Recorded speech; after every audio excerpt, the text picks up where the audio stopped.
right. We are officially riding into football season. Will? Let's ride. Let it coming down to ride it. The Broncos have trimmed their roster down to 53 men. They cut a bunch of guys. They brought a bunch of guys back. We didn't do a podcast immediately after the roster trimming because a lot of it's for show. Yep. Go through waivers. Some guys are coming back. We're going to talk about some of those key players, who they were able to bring back, maybe some of the surprises that were released and didn't come back, the Malik Reed trade. Holy shit, a lot happened. Football. It is funny how that works, you know? We're scrounging for stuff to talk about, and then 1 week hits, and we can barely fit it onto the page. Yeah, it's like... it's like an avalanche. Yeah, it's like being constipated, and then it all comes out at once. And then you have some prune juice, and suddenly you don't know you feel 10 pounds lighter. Yeah, but you're also questioning your entire existence. Yeah. I mean, we were talking about it just every day now. Mm-hmm. So, today's episode also sponsored by DraftKings. DraftKings Sportsbook. Just got to use code DNVR when you sign up over there, and benchwarmerbrew.com. That is my coffee company. And tomorrow, September 1st. Oh, God, what's he doing? Oh, so we got some of Tom's tea bags. Breaking news. Yeah, Will's got to get 100,000 subs before he gets his own product. Is that how it works? You're about to get to 10,000, which means you get a mug. I'll send you a mug. Okay. And then wait, do I get my own branded mug? What's that? Do I get my own personally branded mug, or do I just get a mug? No, you get a mug. You get a brand. You get your own branded once you hit 100,000 subs. That to me is more important than the plaque. Yeah. Will's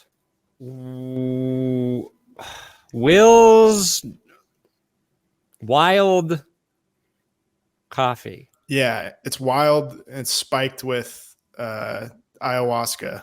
Will's ayahuasca coffee. To be honest, I didn't even know, and I consider myself someone who's vaguely street smart.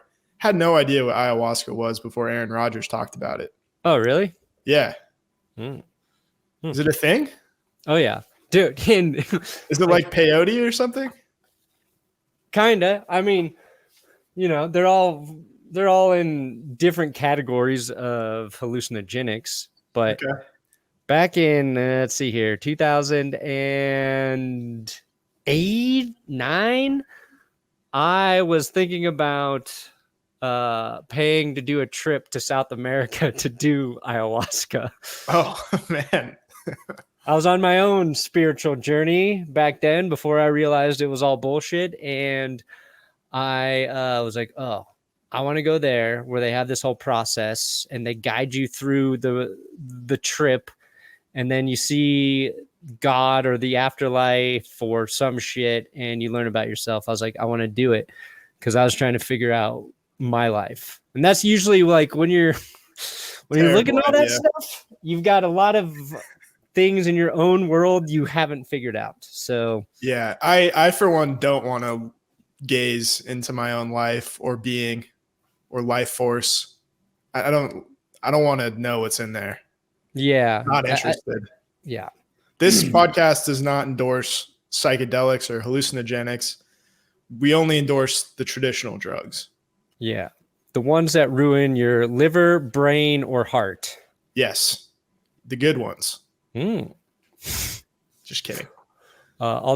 Just kidding. I need some psychedelics because I feel like I just need to open up my mind to more creative possibilities. That's why I want to do it now. If it helped me make better thumbnails, then yes, I would do it. 100% it would. Yeah. All the Broncos should not do drugs. We are anti-drugs for our football players. Yeah. All the Chiefs, Raiders, and Chargers players, though, have at it. Yeah. I mean, all it's going to get you is an MVP and a first-round playoff loss. So all it's going to get you is 73 home runs. Ooh, Barry Bonds. Different kind of drugs. Okay. Don't endorse those either. No. We are pro anti-drugs. And that's why we're the 12th best Broncos podcast. Because we like to take a stand. We do. Okay. Your guy, Malik Reed, traded to the Steelers. Yes. That was a surprise. If there's one move that surprised me, it would be that one.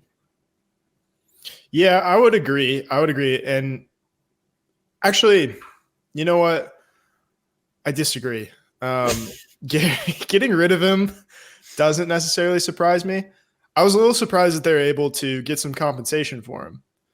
Because he's coming off a pretty bad season. He led the team in sacks, I think, with 8.5 back in 2020.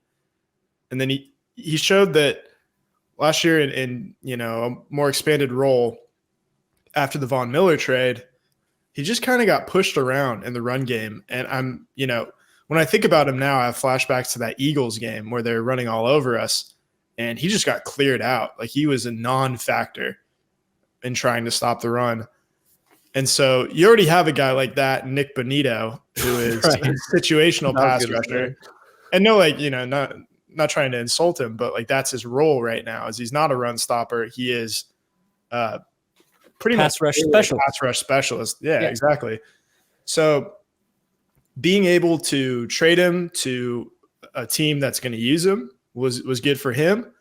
And they get, it's not like they got a second or third round pick, but to help yourself out in the draft a little bit when you're already, you don't have the first round pick, you just get a little more ammo. Maybe you get to move up. Maybe this is the pick that puts us over the top. You never know. So they essentially they're going to net a 6th rounder out of Malik Reed, right? Yeah. Because they sent him with the 7th to the Steelers. So they didn't even add a full pick. They just got one pick better. They got a round. They got a round better. Yeah, a round better. I mean, when you look at the depth chart now at the edge, you've got Chubb, Gregory, Baron Browning, who I feel like we all knew was going to be really excited for Baron Browning. Yeah, he's going to be like the number 3 guy. Then the Nick Bonito, he wasn't going anywhere. Yeah, obviously. But I thought Malik Reed would be behind those two, and maybe it was Jonathan Cooper who was out, but apparently he had a pretty good camp, and they're excited about him now that he's healthy. Yeah, so Cooper's a George Payton guy, whereas Malik Reed is an Elway pickup too. Yeah, we're learning. It's a lot easier to move on from guys that aren't your own. That is very true. Thank you, Raiders. The Raiders are probably the prime example of that. Yeah. Josh McDaniels, no stranger to getting rid of first round picks. Bye. From previous regimes.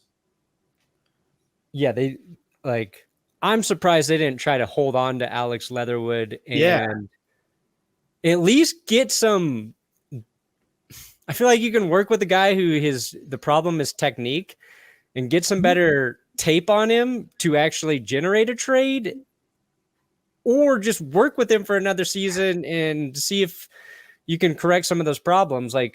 Offensive linemen, I feel like unless it's, a star player, a high caliber guy, and he should be when you take him 17th overall, but they can take a couple years to really develop at the position, because I think it's a big jump for some players. So that's crazy. No kidding. I mean, too, he played inside at points last season, and he played a lot better than when he was out at tackle. Right. He's really sloppy at tackle and a lot of penalties too. But you kick a guy inside and he shows, a little more promise, then, who cares where you picked him? Just play him inside. Yeah. Play him at guard. It feels like McDaniels and Ziegler are really, really trying to wash their hands of the Gruden Mayock regime. As you well know. And now Leatherwood goes to the Bears, another team known for really doing a good job with their offensive linemen. So yeah, promising. I wish him well. Good luck. Good luck. He should get some snaps there. Yeah. The feel-good story from the Broncos, Jalen Virgil becoming the 18th undrafted free agent in the last 19 seasons to make the Broncos 53-man roster. So that was the other, I think, position group where we had a lot of questions because it looked like there was just a lot of depth for the Broncos. Yep. And we didn't know who was going to be on the outside looking in after the roster cuts. But Jalen Virgil makes it. Didn't even have to do the waiver thing. Right now, their depth chart that I see: Sutton, Judy, Hamler, Tyree Cleveland, Jalen Virgil, and Montrell Washington. I think so. Just 6 guys there right now. The big surprise to me, I thought, was Tyree Cleveland. Staying with him there? Yeah, because he was hurt. And I think obviously Seth Williams played well. Kendall Hinton's played really well. That was, Jalen Virgil actually showed, a lot of speed. He's kind of known for being speedy, but I think he won the coaches over making some really physical, handsy catches. There's one against the Bills, and then another great one in the second half, I think, of the Cowboys game. That, that's rare to find out of a guy who's, known for just being fast. Yeah, and I think George Payton said, speed's really important in this league, and that was one of the things that contributed to bringing Jalen Virgil back. Kendall Hinton, they waived him, but he's back on the practice squad, so that's nice. All of the players that the Broncos released, none of them were claimed on waivers, which at first you're like, yes, we can bring back whoever we want. And then in the second part of that, you're like, but wait, why didn't any other team insulting? Want our guys? It's like the Jets had a ton of players claimed, I guess. Oh, did they? Yeah. It's like our roster's better than the Jets, but you never know. You never know what other teams are thinking. I really do love the fact that it's a 16-man practice squad now, permanently. Right. That it's helps. Nice to have reinforcements and not having to cut bait with guys when it's just purely a numbers game. I think that, I don't know. And it keeps the team nice and deep and ready for when there are going to be injuries. And it's a 17-game season now too, so probably didn't the NFL only do that for COVID? Is that the only reason that they increased the practice squad, or did that happen during the CBA? I think that it happened because of COVID. It might have been baked into the new CBA though. Yeah, and that's what's fucked up is because the practice squad, NFL teams don't have to pay those guys very much money at all. They are paid not a lot of money. And when they're talking about getting that 17-game season, one of the things a lot of people wanted was 2 more roster spots, so that instead of 53 men, it was 55. Maybe I think even they wanted 56. Yeah, which feels fair. It feels like a team should be able to dress 3 quarterbacks, right? Yeah.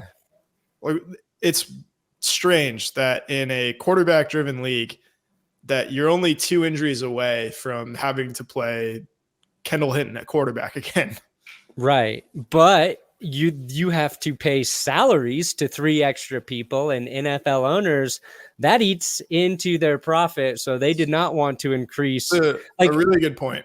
I don't know how that's not good for the teams, for players. Like, what? Okay, 32. That's like 90. If it's two extra spots, that's 64 extra jobs every year. If it's 3, that's 96 more jobs for guys, for roster spots to make actual wages, like some decent money to buy themselves some time if it doesn't work out.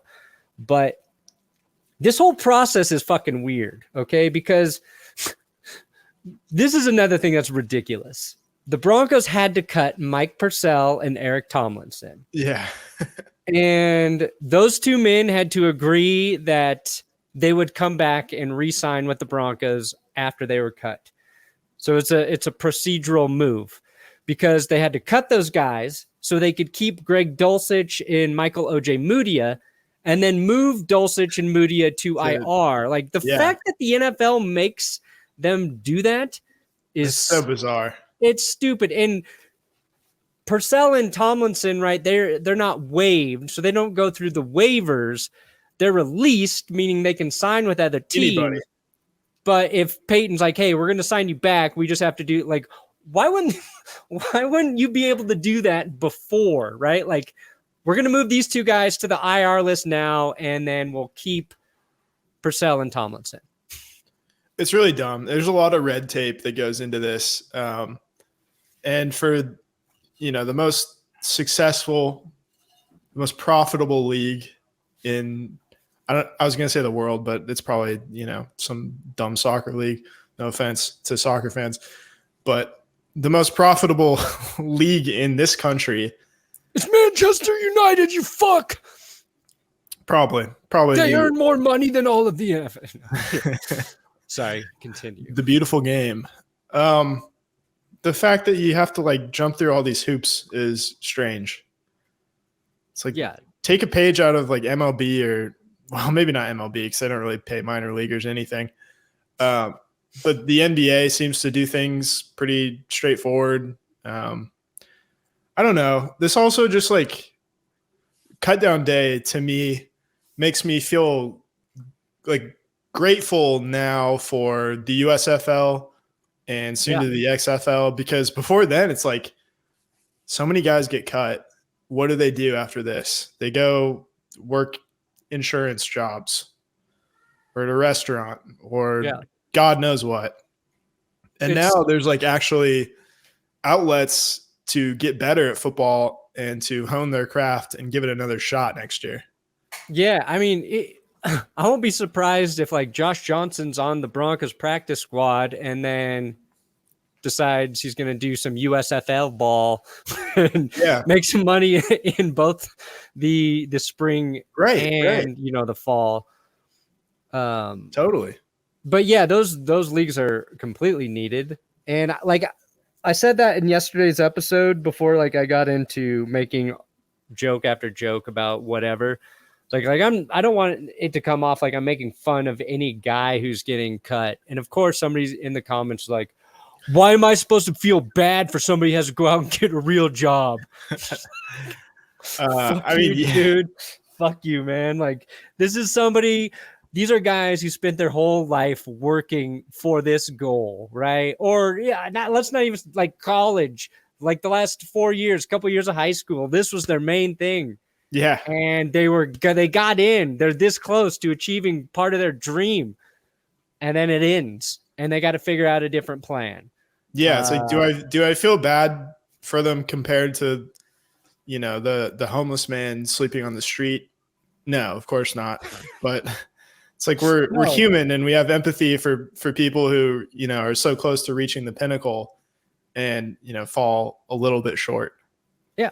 I wasn't even telling you to feel bad for them. No. I was saying I don't want any of my jokes to be misconstrued as me making fun of dudes who aren't getting a further opportunity in the NFL. It never ceases to amaze me. What always does amaze me, Will? DraftKings Sports Book. And I am ready to get back in on all of the action because Football betting is the best betting. A new football season is about to begin. Get ready for the week 1 of NFL ball with DraftKings, an official sports betting partner of the NFL. And to celebrate the return of ball of the foot, DraftKings is giving new customers a can't miss offer. You bet $5 on any football game and get $200 in free bets instantly. If you want more action for opening night, everyone can experience the thrill of DraftKings early win promotion. Get up 7, you win. Bet on any NFL team of your choice, and if your team leads by 7 points at any point during the game, you get paid instantly. I would avoid teams with bad offenses for that bet. That's my official betting advice. But you can win there even if your team eventually loses. Just got to get up by 7. Download the DraftKings Sportsbook app now. Use code DNVR when you sign up to get $200 in free bets instantly. When you place a $5 bet on any football game, that's code DNVR. Only at DraftKings Sportsbook, an official sports betting partner of the NFL. You got to be 21 or older. Colorado only. Bonus issued as free bets. 1 early win token issued at opt-in. Moneyline bets only. Deposit and wagering restrictions apply. Eligibility and terms at DraftKings.com/football terms. Gambling problem? Call 1-800-522-4700. I put all my money on the Atlanta Falcons. You just said all the money on the Falcons. And they're like, what's the bet, sir? The Falcons. I haven't seen their roster. I don't care. All I know is they have Matt Ryan, Devontae Freeman, Julio Jones, Tevin Coleman, Mohamed Sanu, Austin Hooper, Mohamed Sanu, all of the best players in the NFL. And I'm rolling with them this season. Oh, man. Who is their punter? Who's their punter? I don't know. Who was their punter? They had like a really like a good punter for a long Michael time. Kanan. No. Right? No. Yes, I think I'm right. Hold on. Who am I thinking of? Their kicker, Matt Bryant? Bosher. Oh, Bosher. Yeah, you're right. Ha ha ha. Suck it. Suck it, you fucking ass. Sorry, I got suck that ass. Misdirected. Do they have the worst roster in the NFL, the Falcons? Oof. I mean, I think it's between them and the Seahawks, but yeah, but the Seahawks, like, I do think the Seahawks have players elsewhere. They're just extremely bad at the most valuable position, which does drag like the quality of their team down. Yeah, I mean, I think Seahawks have like an average defense where the Falcons still like. How many defensive players can you name for the Falcons besides AJ Terrell? Yeah, AJ Terrell, Grady Jarrett. Yeah. for a football podcast host. Yeah. Is Deion Sanders still there? Deion Sanders. Let's see. Robert Alford. There you go. Marcus Trufant. You know, all the guys. Yeah. Keith Brooking. Jesse Tuggle. Hot Atlanta. Okay. Now, another guy I was surprised to see go is McTelvin Agim. Yeah. I thought it was a Gim, but I keep hearing people say Agim. So, because he just played well in that last preseason game. Really well. But he's on the practice squad. So some of the guys that got cut back on the squad, we got McTelvin Agim on the practice squad, Quinn Bailey, Jonathan Harris, Fayon Hicks, Kendall Hinton, QB Josh Johnson, Jonathan Kongbo, Jaquan McMillan, Natane Moody, Divine Ozigbo, Dylan Parham, Darius Shepard. Yeah. So they got a bunch of guys back. Is Seth Williams the only guy they didn't put on the practice squad? I thought they did, but I don't know. That would really trip me up if they kept Shepard and not Seth Williams. Yeah, I don't see. Let's see here. I'm trying to find Seth Williams. So obviously he played well. He caught a touchdown in the preseason. I know, like, judging it based off of games is not how to gauge performance before the season, but yeah, we don't have access to the practices, so we're just going off of what we can see. Right. And Brandon Johnson, we were wondering about Virgil, Brandon Johnson, Seth Williams. Brandon Johnson, they put him on IR. So he should be on the roster. I think it's short-term IR. So yeah, maybe Seth Williams is the only. I don't think they brought him back yet. I don't see that. Okay. Waived Broncos wide receiver Seth Williams has other practice squad opportunities per source, weighing his options. Broncos wide receiver room has more talented youth than most. That's from Mike Kliss. Okay, that's helpful. From Mike Clicks. He might be waiting for a team that's going to pay him more to be on the practice squad. Yeah. Kind of like when the Vikings gave Kyle Sloter a bunch of money to go to their practice squad over the Broncos. Fair enough. So, yeah, those are your updates for players and where they eventually landed. Where's the depth chart? Here we go. All right. Any other surprises in your mind, Will? I guess we didn't talk about a big one, kind of, because we got Rippin as the backup quarterback. Like we said, I don't care. I actually care a little bit more about the punter, and they did release Sam Martin, which surprised me a little bit. Yeah. It's always good when you can cut your punter for football-related reasons and not other stuff. But right. I felt a little bit bad for Sam Martin with that punt he had against the Vikings, where Bobenmoyer just walked it into the end zone. Yeah. Obviously you can't judge him based off of that. It was a good punt, but I thought that was kind of funny. I guess Corliss Waitman reaction was hilarious. Yeah, Corliss He was like thrilled because it was a perfect punt, and the camera right on his face, and then he sees Bobenmoyer fuck it up. He's just like, yeah. He really shouldn't be upset. Like, it's a preseason game. Yeah. It doesn't matter. Like, you did your job, right? It's hard to say that to someone who's competitive and it's in the moment, but you're judging it based off of process there, not the results of what your long snapper does or doesn't do. Yeah, correct. But we have a new punter after 2 years. Now, Sam Martin was decent. Like, the Broncos had punter problems for a while, I felt like. After they moved on from Colquitt, they bring in Marquette King. That doesn't work out. We go through Wad Mania. Just like guys who, like, I think the Broncos ruined Marquette King. They wanted him to, like, change everything about how he punted, which I believe that was Tom McMahon's. We should get him on the show. I bet he'd come on. Oh, yeah. He loves talking about how they fucked him over. But then, like, Sam Martin, it's not like he was a punter that you were like blown away by, but consistent, competent.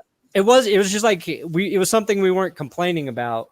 So I honestly didn't even know there was a punter competition until, like, I saw Corliss Waitman in the preseason game. I was like, oh, there's another punter out there. And also I'm like, that's a pretty badass name, Corliss Waitman. It's like that. So yeah, sounds like an NBA player from the early 2000s.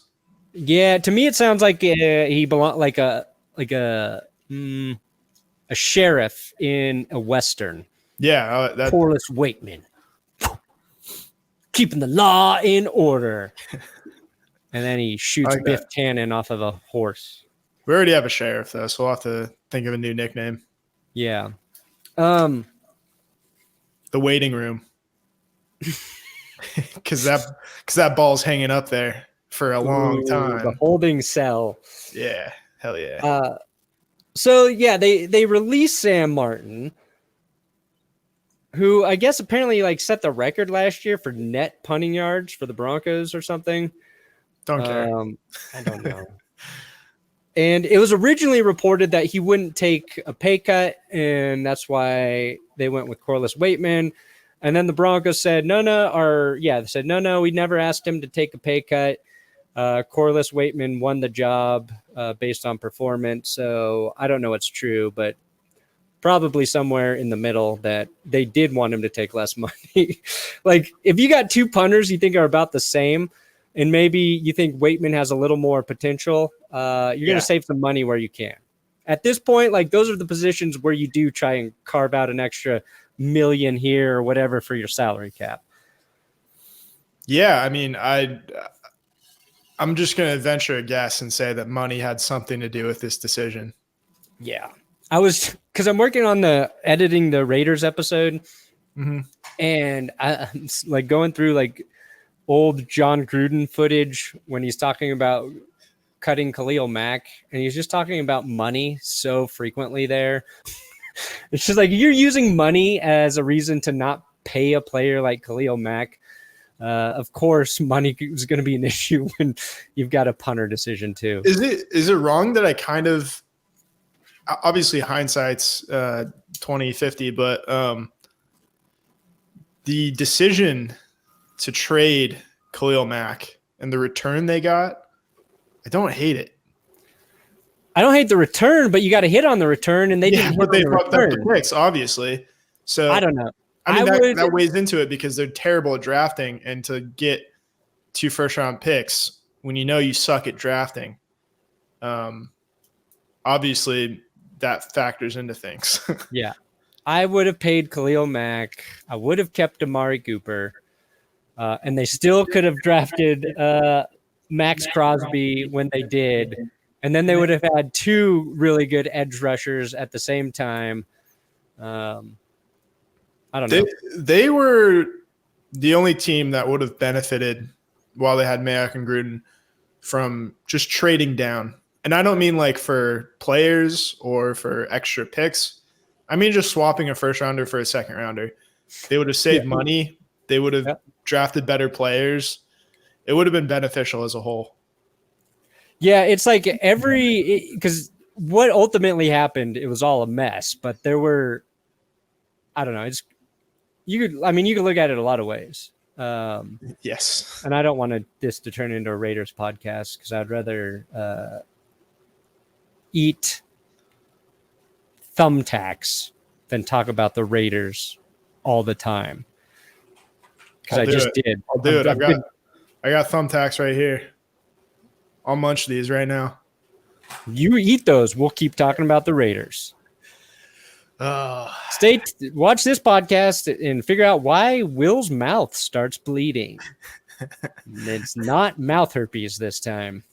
Finally. Yeah, got rid of that. Yeah, let's not do that. We'll save that for later. We'll save that for the Patreon. Yes.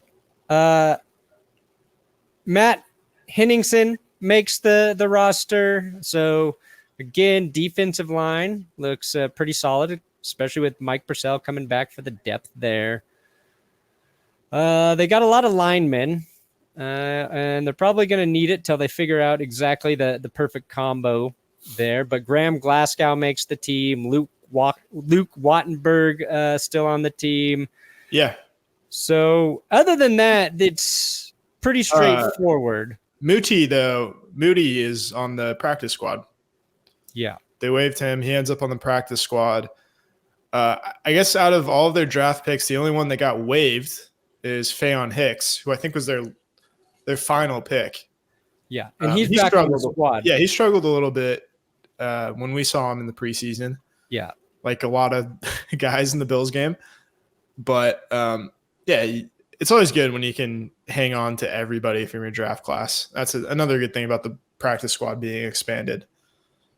Yeah, and I think, like, we knew Mike Boone was going to seal up the third spot for running back.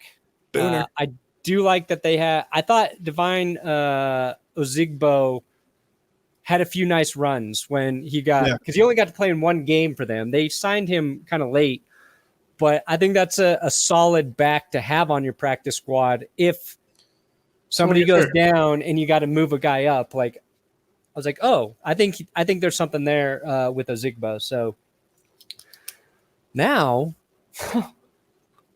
we actually get to prepare to watch Russell Wilson play quarterback. Who? For this team.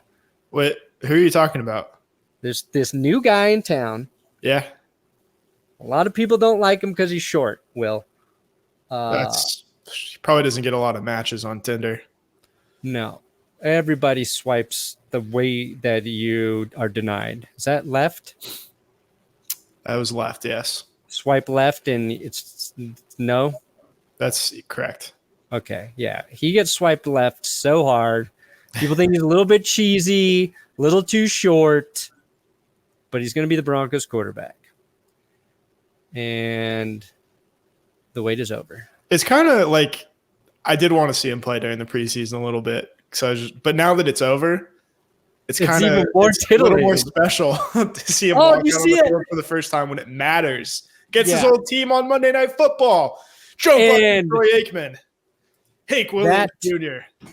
That troll, somebody tagged me in this tweet. Hold on. I want to get this. Yeah. Lord Kadiddy, NFL game preview picks, Broncos Seahawks. Adam Rank, friend of the show, enemy predicts of the show now. The Seahawks win at a score of 34-10. Jesus Christ. Oh, Rank, you are playing with fire. I don't like that. You're banned from the show, Rank. He's suspended. Suspended, yeah. Suspended like Talib. Who else did we suspend? I don't know. No. Yeah, well, he's there with Talib. Sorry. Enjoy the bench. Yeah. Did you see the tweet with Russell Wilson throwing the prime football? I saw it with Justin Herbert throwing it. Herbert was throwing a prime football? Yeah. What is that? What do you mean? I mean, it's just a skinny football. Yeah, so like Amazon's marketing and selling like a skinny football? Yeah, I guess so. I guess it's like the John Elway Vortex football. The prime football. Yeah, what the fuck? In a bid to get fans pumped for a season of streaming NFL games on Thursday nights, Amazon has turned to a couple league star quarterbacks to toss a new prime football. Like the allegedly redesigned football are a bit of a stretch. Yeah, I don't know what you're doing, Amazon. I'm just going to put this out there. You don't need anything to get fans pumped up for football. It's just going to happen regardless. They're going to tune in. The results are out. The jury is out. They're going to watch. It doesn't matter. You can put Jags Falcons on every week, and it will get better ratings than every other sport combined. Yeah. You want to piss people off? Fuck with the football. Yeah. Do not taint the football. Baseball has had this problem for quite a few years now. The football has got to be consistent. It's got to be round. It's got to be pointed at both ends. Yeah. And you got to be able to throw it far. Yeah. And not fumble. I don't like this because I think Jeff Bezos is too powerful. And this seems like the first step in his quest to replace the current NFL footballs. Yeah, I mean, we should clarify that they're not using these footballs in the games. No, but this is step one, Will. But he is trying that. I'm sure that is his goal. And also, if they are smaller, makes me a little bit upset because my You feel one like he complaint could've played about quarterback. NFL football is they're a little big. They're kind of hard. They're to a pick. little big. They're a little big. Yeah. I actually can kind of relate to Tom Brady on that one, and Kenny Pickett. Yeah, I get it. I feel like I would probably throw better with gloves. Yeah. That but you can't pass up an opportunity to make fun of a quarterback who wears them. No. Although Teddy Bridgewater did, and nobody questioned his hand size. That's true. That was just kind of like built in. Like I think Teddy was a gloves on all the time kind of guy. Like he's like the gloves stay on during sex. Yeah, so is Pickett. They're like, there's a reason he's got to have. Yeah, he's like hiding something. Teddy is like, that's just a choice. That's just how Teddy likes it. It's just style, baby. Yeah. Okay. Do you think it's kind of funny that OJ didn't wear gloves on the field, but he did after his career? Yeah, I guess. I guess if you think murder is funny, Will. No. No, I don't. You got to do the everything you forgot about OJ Simpson in 6 minutes or less video. Well, everything I forgot about him, I haven't forgotten much about OJ. I think about him every night. I do. I use the OJ Mahomes clip in my new video. You thieving son of a gun. Nice. There's nothing better than that clip. Hey, it's me, OJ Mahomes. Hey, Twitter world, it's me, OJ Mahomes. Hello, Twitter world, it's me, OJ Mahomes. Yeah, I hope I don't get like banned from YouTube for using that. It's OJ heavy. No. Yeah. Okay. I've Pretty used OJ like. Yeah, you're all right. Okay. I'm new to this. Yeah. Will Sucks at Games. Go subscribe now, and good night. And we're finally going to see Russell Wilson on the field in like 10 days, 11 days, 12 days. And he September has both 12th. of his ACLs, unlike John Elway, who plays his entire career without one. Knocking on wood right now.